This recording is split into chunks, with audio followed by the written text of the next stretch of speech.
Well, there are fewer and fewer skeptics. I mean, we're down to the usual names that we hear over and over again. It's sort of like the discussion that has finally died down about whether cigarettes really cause cancer. For a while, you could always find some doctor who was on the take from the American Tobacco Institute or something like that who would say, well, we don't have enough research in, it's not proven. There are very few skeptics left to deal with.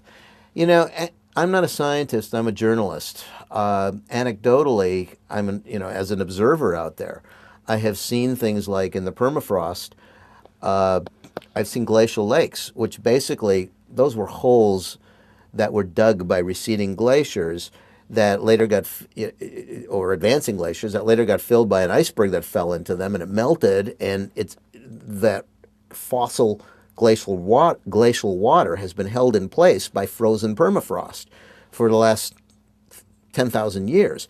And now suddenly, as that permafrost is thawing, all the levels of these lakes are dropping. Some of them have disappeared. That's pretty compelling when you see that. In Antarctica and in southern Chile, I have seen glaciers receding. You know, you see grasses growing on the edge of the Antarctic Peninsula right now. The droughts that I have mentioned earlier and just the convulsive climate gyrations mean that we have definitely perturbed the climate. And all this tracks directly with the increases in carbon dioxide that began at the beginnings of the Industrial Revolution and particularly intensified after 1950.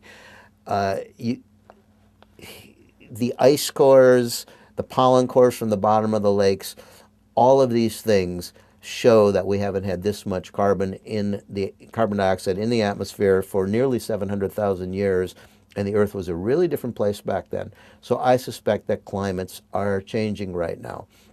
Atmospheric scientists who I talked to for this book suggested that if we stop tomorrow putting carbon up our chimneys, it would take about 100,000 years for the Earth to reabsorb it all. Fortunately, most of that would happen in the first few centuries, and so that means that any reduction in our carbon contributions to the atmosphere right now would be extremely helpful.